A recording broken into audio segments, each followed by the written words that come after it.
미국 역사상 최연소 미인대회 챔피언. 6살의 어린 공주는 크리스마스 밤 자신의 집에서 흔적도 없이 사라졌습니다. 기이한 협박 편지, 2장 반 분량의 손글씨, 아빠의 보너스 액수와 정확히 일치하는 몸값. 7시간 후 소녀는 싸늘한 시신이 되어 집 지하실에서 발견되었습니다. 범인은 누구일까요? 견고한 저택, 부서진 곳 없는 문과 창문. 이 완벽한 밀실살인 사건은 정말로 미해결로 남게 될까요? 오늘 미지의 미스터리 수첩에서는 미국에서 가장 잊을 수 없는 미스터리, 사라진 공주 존 베넷 램지 사건을 추적합니다. 1996년 12월 25일 크리스마스. 미국 콜로라도주 볼더시의 한 저택에서 램지 가족은 평범하고 행복한 크리스마스를 보냈습니다. 아이들은 선물을 뜯으며 즐거워했고 저녁에는 친구 집에서 열린 파티에 참석했죠. 늦은 밤 집으로 돌아와 아이들을 재우기까지 모든 것은 평온했습니다. 하지만 그 평온은 단 몇 시간 만에 산산조각 났습니다. 다음날 새벽 5시 30분, 어머니 패씨는 비행기를 타기 위해 일찍 일어났습니다. 부엌으로 향하던 그녀는 계단에서 3장짜리 종이를 발견했습니다. 그것을 집어든 순간 그녀의 심장은 바닥으로 곤두박질 쳤습니다. 그것은 협박 편지였습니다. 편지를 읽은 패씨는 미친 듯이 딸의 방으로 달려갔지만 6살의 존 베넷 램지는 이미 사라진 후였습니다. 편지는 몸값으로 11만 8천 달러를 요구했습니다. 다음날 아침 8시에서 10시 사이에 돈을 전달할 장소를 전화로 알려주겠다고 적혀 있었죠. 편지의 내용은 이러했습니다. 존 램지, 지금부터 정신 똑바로 차리는 게 좋을 거야. 우린 평범한 납치범이 아니야. 네 딸은 지금 우리 손에 안전하게 있어. 딸아이를 다시 보고 싶다면 우리가 시키는 대로만 해. 잔머리 굴릴 생각은 버려. 우릴 얕봤다간 큰 코 다칠 거야. 이제 네 딸의 목숨은 온전히 네 손에 달렸다. 빅토리, SBTC. 편지의 마지막은 이런 섬뜩한 경고로 끝을 맺었습니다. 새벽 5시 52분, 패씨는 911에 전화를 걸어 딸이 납치됐어요 라고 절규했습니다. 완벽한 가족과 사라진 어린 공주. 외부에서 보기에 램지 가족은 모든 것을 다 가진 완벽한 가정이었습니다. 아버지 존 램지는 연매출 10억 달러에 달하는 IT 회사의 사장이었고 어머니 패씨는 1977년 미인대회 챔피언 출신이었습니다. 1990년 8월 6일에 태어난 존 베넷 패트리시아 램지는 아버지 존과 어머니 패트리시아의 이름을 따서 지어진 그야말로 부모의 모든 사랑과 기대를 한 몸에 받는 아이였습니다. 그녀에게는 3살 위인 오빠 버크가 있었죠. 어린 시절부터 존 베넷은 무대 체질이었습니다. 외향적이고 자신감 넘쳤으며 카메라 앞에서 전혀 주눅들지 않았죠. 어머니 패씨는 자신의 미인대회 경험을 살려 딸을 각종 어린이 미인대회에 내보냈고 존 베넷은 리틀 미스 콜로라도를 포함한 수많은 대회에서 우승을 차지하며 어린 공주로 불렸습니다. 이 모든 완벽한 일상은 1996년 크리스마스 밤을 기점으로 끝이 났습니다. 911 신고를 받고 3분 만에 경찰 2명이 현장에 도착했습니다. 그들은 외부 침입의 흔적을 찾기 시작했지만 결과는 이상했습니다. 집 안팎 어디에도 강제로 침입한 흔적은 없었습니다. 문과 창문은 멀쩡했고 낯선 지문도 발견되지 않았죠. 마치 범인이 열쇠를 가지고 있었거나 가족 중 한 명인 것처럼 보였습니다. 경찰관 한 명이 지하실을 수색하던 중 안에서 나무 걸쇠로 잠긴 문을 발견했습니다. 그는 범인이 안에서 문을 잠그고 탈출할 수는 없다고 판단하고는 그 문을 열어보지 않은 채 그냥 지나쳤습니다. 그는 알지 못했습니다. 존 베넷이 바로 그 문 뒤에 있었다는 사실을 말이죠. 오염된 현장과 기이한 협박 편지. 아침 8시가 되자 램지 부부의 친구들과 목사가 집으로 몰려들었습니다. 그들은 부부를 위로하기 위해 부엌에서 음식을 만들고 세제로 조리대를 닦는 등 분주하게 움직였습니다. 훗날 생각해보면 그 모든 행동이 결정적인 증거를 파괴하는 행동이었지만 당시에는 누구도 그것을 알지 못했습니다. 모두가 존 베넷이 살아있다고 믿었기 때문이죠. 하지만 약속했던 납치범의 전화는 끝내 걸려오지 않았습니다. 오후 1시, 기다림에 지친 경찰은 아버지 존에게 집안을 다시 한번 샅샅이 뒤져봐달라고 요청했습니다. 존은 지하실로 내려갔습니다. 그리고는 아침에 경찰관이 지나쳤던 바로 그 나무 걸쇠가 걸린 문을 열었습니다. 방은 칠흑같이 어두웠습니다.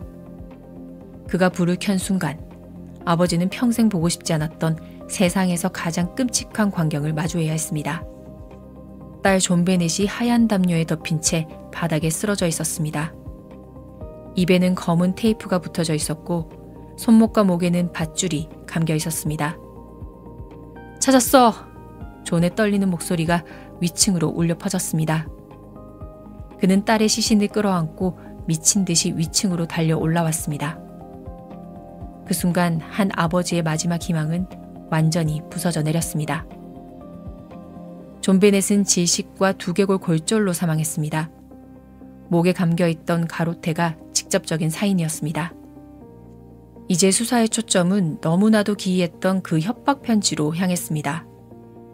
FBI 전문가조차 범죄 현장에서 이렇게 긴 협박 편지는 본 적이 없다고 말할 정도로 편지는 무려 2장 반에 달했습니다. 더 이상한 것은 그 편지가 램지 가족의 집안에 있던 메모지와 펜으로 작성되었다는 점입니다. 심지어 연습을 한 흔적까지 발견되었죠. 편지에서 요구한 몸값 11만 8천 달러는 존이 그해 받은 크리스마스 보너스 액수와 거의 정확히 일치했습니다. 이것은 단순한 우연이 아니었습니다. 범인은 존의 재정 상태를 정확히 알고 있었습니다. 편지에는 또한 더티 해리를 포함한 여러 영화의 대사들이 인용되어 있었는데 이는 실제 납치범이 사용하는 말투라기보다는 영화를 흉내내는 것처럼 보였습니다. 외부 침입인가? 내부 소행인가? 수사가 진행되면서 사건은 크게 2가지 가설로 나뉘어 수십 년간 팽팽하게 대립했습니다. 첫 번째는 외부 침입설입니다. 램지 가족과 일부 수사관들이 주장하는 이 가설은 외부의 낯선 범인이 지하실에 깨진 창문으로 침입해 범행을 저질렀다는 것입니다.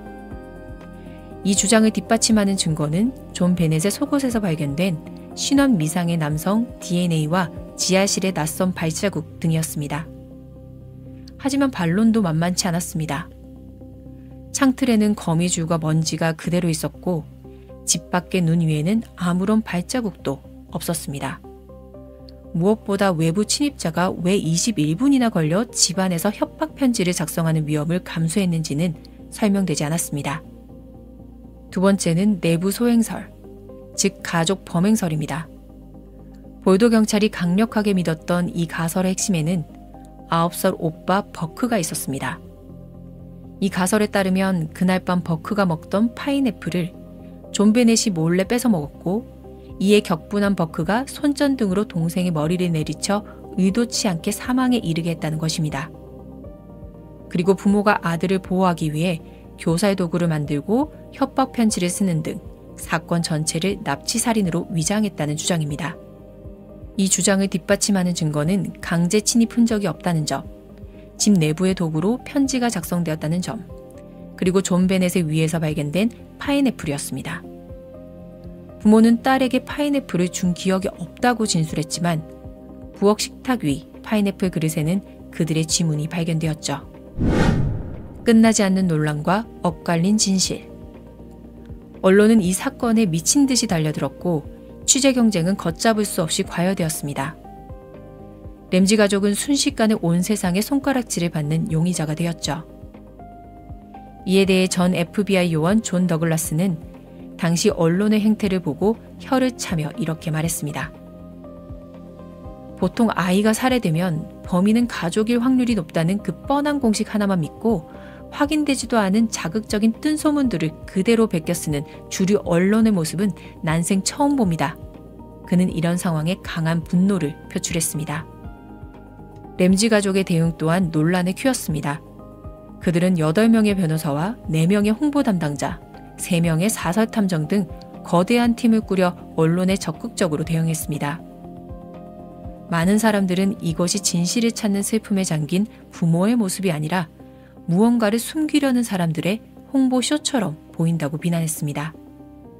2008년 속옷에서 발견된 DNA 증거를 토대로 지방검사는 램지 가족의 혐의가 없다고 공식적으로 발표하며 사과했습니다.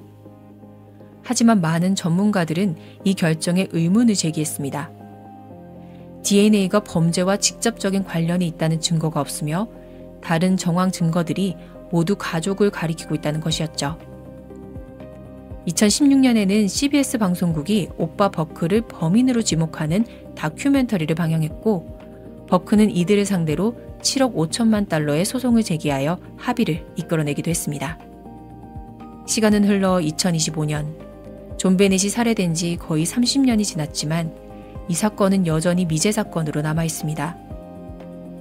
경찰은 2만 개가 넘는 제보를 받고 1,000명 이상을 인터뷰했지만 범인은 아직 잡히지 않았습니다.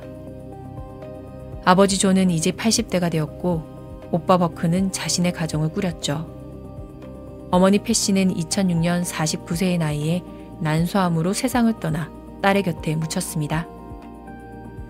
모든 추측과 분석, 논쟁 속에서 우리가 잊지 말아야 할 단 하나의 사실은 6살의 어린 소녀가 끔찍하게 생을 마감했다는 것입니다. 존 베넷의 어린 시절 사진 속에서 그녀는 언제나 금발머리에 파란 눈, 반짝이는 왕관을 쓴 채 환하게 웃고 있습니다. 진짜 공주님처럼 말이죠. 하지만 그 공주님은 다시 자랄 수 없게 되었습니다. 어쩌면 이 사건의 진실은 영원히 밝혀지지 않을지도 모릅니다. 오늘 이야기는 여기까지입니다. 여러분의 생각은 어떠신가요? 댓글로 함께 이야기 나눠주시기 바랍니다.